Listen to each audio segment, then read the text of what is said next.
I never thought fixing a flat tire would change my entire life, but that's exactly what happened last Tuesday. Mike Reynolds wiped his grease-stained hands on his shop rag and looked directly into the camera. If you're wondering how a broke single dad mechanic ended up in business with one of the richest women in America, stick around. And if this story touches your heart, please hit that like button and subscribe to see more real-life stories that prove kindness always finds its way back to you. The autumn rain pounded against the windows of Reynolds Auto Repair as Mike finished the last oil change of the day. At 42, his dark hair had started graying at the temples, and the lines around his eyes had deepened, partly from squinting under countless car hoods, partly from the weight of raising his 14-year-old son alone since his wife's death 5 years ago. "Dad, can we order pizza tonight?" Jamie called from the small office where he was supposedly doing homework. "I finished my math and cleaned the parts bin like you asked." Mike glanced at the shop's meager bank account on the computer screen and winced. "Let's see what we've got at home first, buddy. End of the month is always tight." The truth was, every month was tight. Mike had inherited the garage from his father, but in the age of dealership service centers and franchise repair shops, his small independent business struggled to stay afloat. He'd been forced to let his only employee go last month, leaving just him to handle all repairs while trying to keep up with Jamie's school activities and needs. The shop phone rang just as Mike was preparing to lock up. "Reynolds Auto, this is Mike." "Hello?" The voice on the other end was young and trembling. Are you still open? My tire's flat and I don't know what to do. I'm just down the street." Mike checked his watch. Already 30 minutes past closing time. Jamie would be disappointed about another delay getting home. "Where exactly are you located, miss?" "I'm in the parking lot of the CVS, maybe 3 blocks from you." "It's pouring and her voice broke. "I'm sorry, I'm just really scared. My mom's going to kill me." Mike sighed. "Sit tight. I'll be there in 5 minutes." Jamie looked up from his textbook. "Another job?" "Just a quick flat tire." "Sounds like a kid in trouble. Want to come along or stay here?" Jamie closed his book. "I'll come. Maybe I can help." The rain had intensified when they pulled into the CVS parking lot in Mike's old pickup truck. Near the back of the lot sat a sleek white Mercedes, and beside it stood a girl who couldn't be more than 16, drenched despite the small umbrella she clutched. Her face was streaked with what might have been rain or tears or both. Mike parked and approached with Jamie trailing behind. "You the one who called about the flat?" The girl nodded, her long dark hair plastered against her face. "I'm Sophia. Thank you for coming. I don't know what happened, I just came out of the store and it was like this." She gestured helplessly at the rear tire, which was completely deflated. "Let's take a look." Mike knelt beside the tire, shielding his eyes from the rain. "Jamie, grab the flashlight from the truck, will you?" As Jamie ran to get it, Mike examined the tire. "Looks like you picked up a nail. Pretty straightforward fix. Can you fix it now?" Sophia asked, her voice small. "My mom's at this huge business dinner, and I was just supposed to pick up her prescription and go straight home. She trusted me with her car and fresh tears welled in her eyes. This is the first time she's let me drive it alone." Mike stood up. "Don't worry. We'll get you back on the road. Do you have a spare in the trunk?"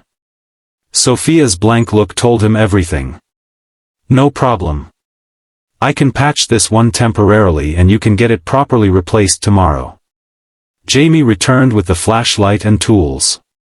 Despite the rain, father and son worked efficiently together, with Mike explaining each step to both Jamie and Sophia.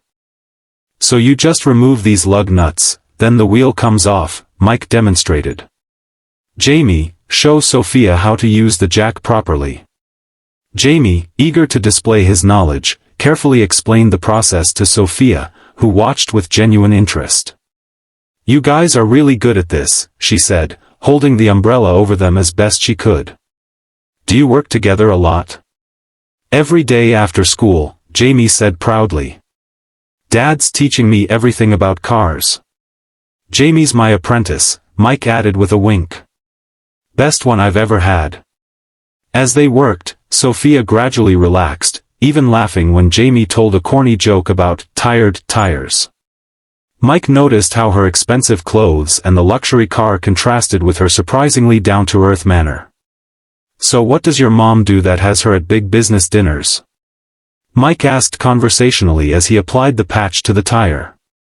She runs Hartwell Industries, Sophia said, as if it were the most ordinary thing in the world. Mike nearly dropped his tool. Hartwell Industries was one of the largest technology companies in the country, with offices worldwide. Everyone knew of Victoria Hartwell, the brilliant, intimidating CEO who had transformed her late husband's struggling company into a global powerhouse.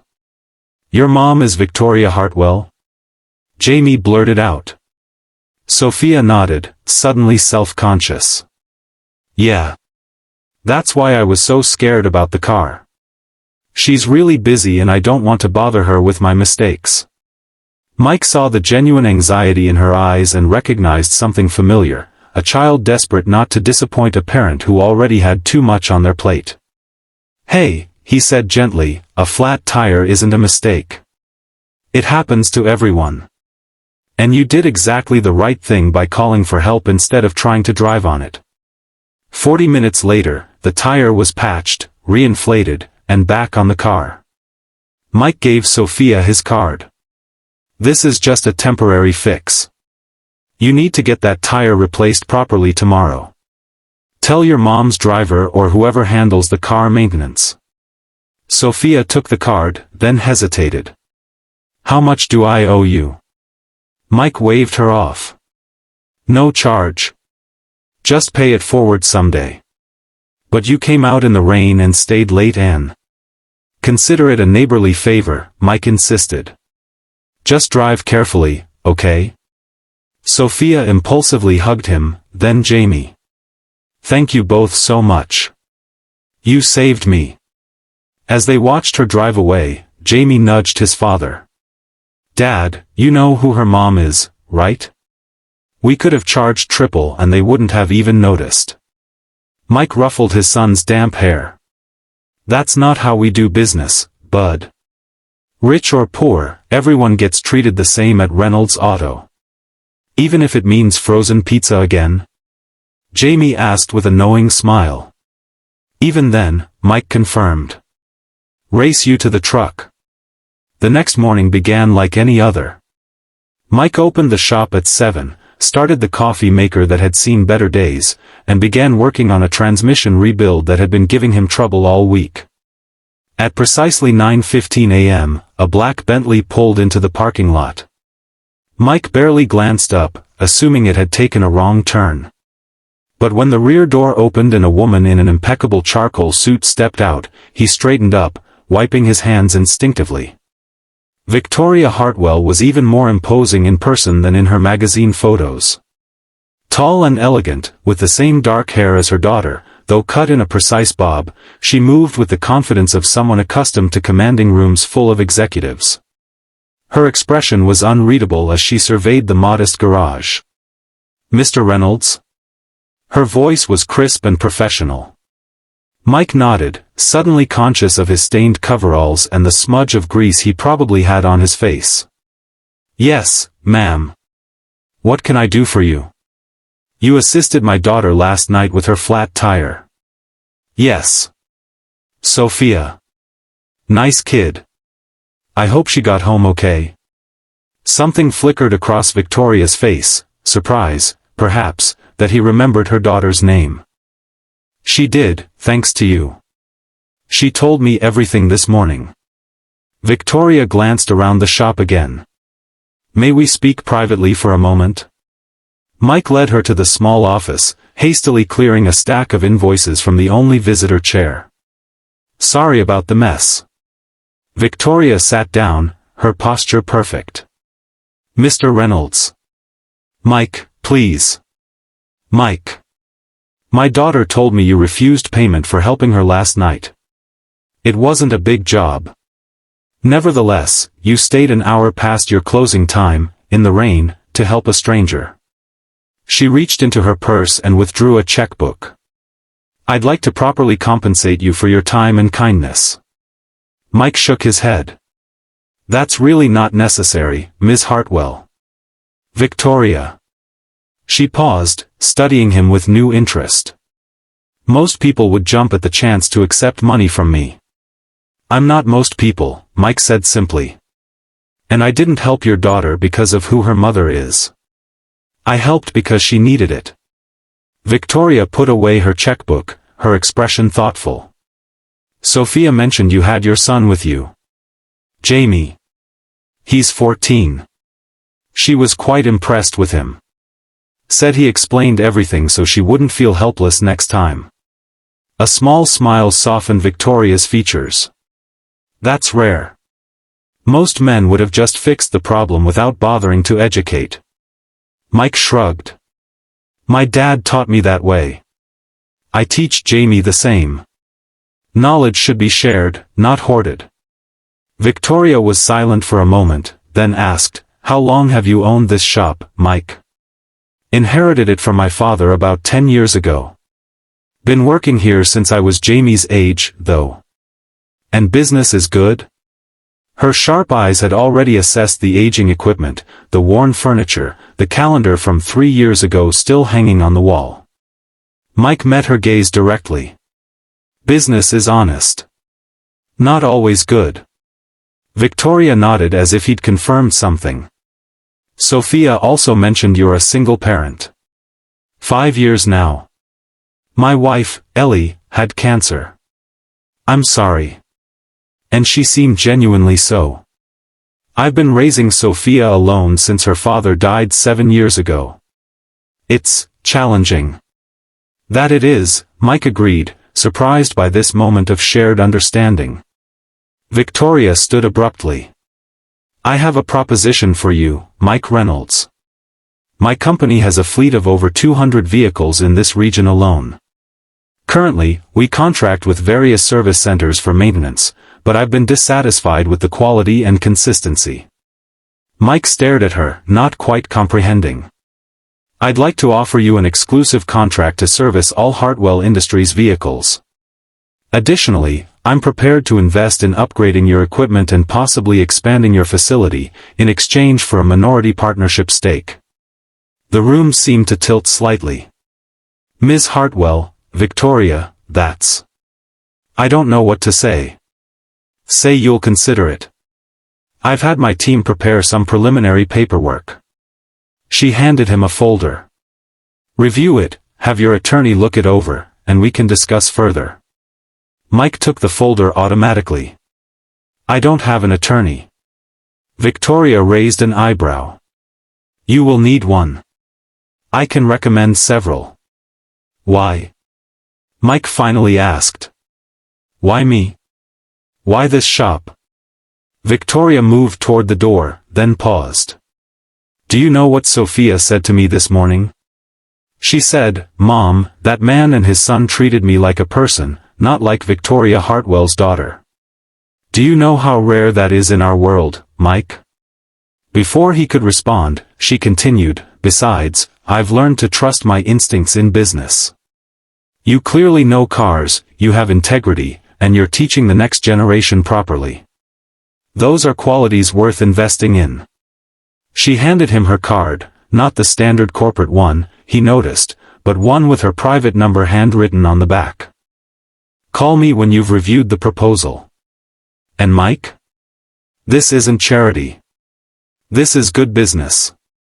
With that, she was gone, leaving only the lingering scent of expensive perfume and a folder that might contain the future Mike had stopped daring to imagine. The next few weeks passed in a blur. Mike consulted with an attorney recommended by a longtime customer, who reviewed the contract and pronounced it surprisingly fair. The proposed partnership would provide immediate capital for equipment upgrades and hiring additional mechanics, while giving Mike complete operational control. Hartwell Industries would receive 30% of the profits and guarantee a steady stream of fleet vehicles for service. Dad, we have to do this, Jamie insisted when Mike shared the details. This could change everything for us. Mike knew his son was right. The partnership would mean financial security they hadn't known since before Ellie got sick.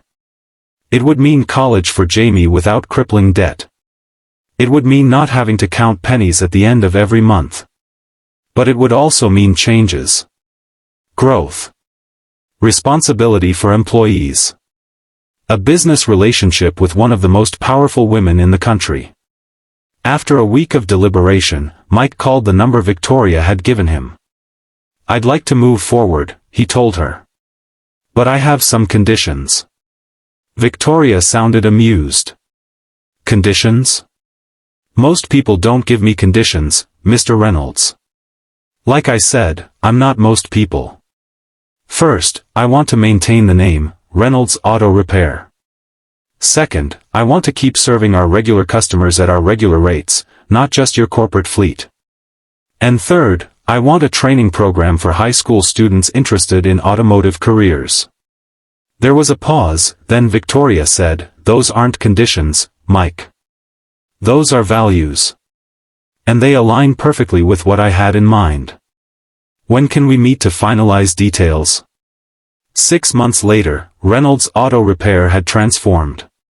The building had been expanded, the equipment modernized, and the staff had grown to include 3 full-time mechanics and an office manager.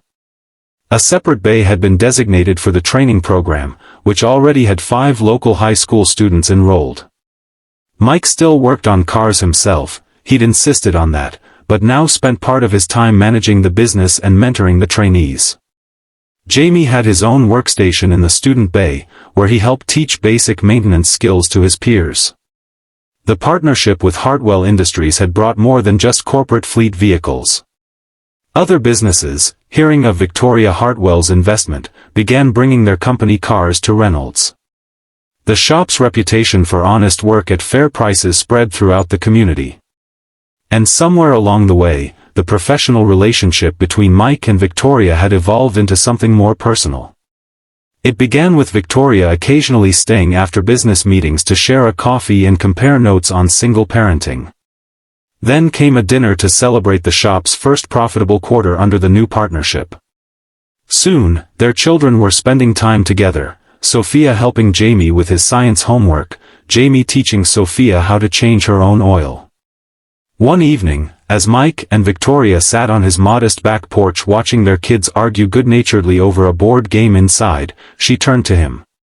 "You know, when I called you that morning, I only intended to thank you and perhaps offer you a small contract for a few of our local vehicles." Mike smiled. "What changed your mind?" "You did. You looked me in the eye and weren't intimidated. Do you know how rare that is? Most men either try to flirt with me or cower. You just treated me like a person. Like father, like son," Mike said. "We're simple that way." Victoria laughed, a sound that had become less rare over the months. "There's nothing simple about you, Mike Reynolds. You've built something special here. Not just a business, but a legacy." Mike looked through the window at Jamie, animated as he explained something to Sophia. "That's all I ever wanted. To build something worth passing on." Victoria's hand found his in the gathering dusk. "I think we're both building something worth passing on now." 1 year to the day after Sophia's flat tire, Reynolds Auto Repair celebrated the grand opening of its second location across town. The ribbon-cutting ceremony attracted local news coverage, especially when Victoria Hartwell arrived with Sophia to stand beside Mike and Jamie. This partnership began with an act of kindness on a rainy night, Victoria told the gathered crowd. "It proves what I've always believed, that good business and good character are not mutually exclusive." Later, as the celebration continued inside, Mike found a quiet moment with Jamie. "You know, Dad," Jamie said, watching Sophia charm a group of city officials, "when you taught me to help people without expecting anything in return, I didn't realize it could lead to all this." Mike put his arm around his son's shoulders. "That's the thing about kindness, Bud.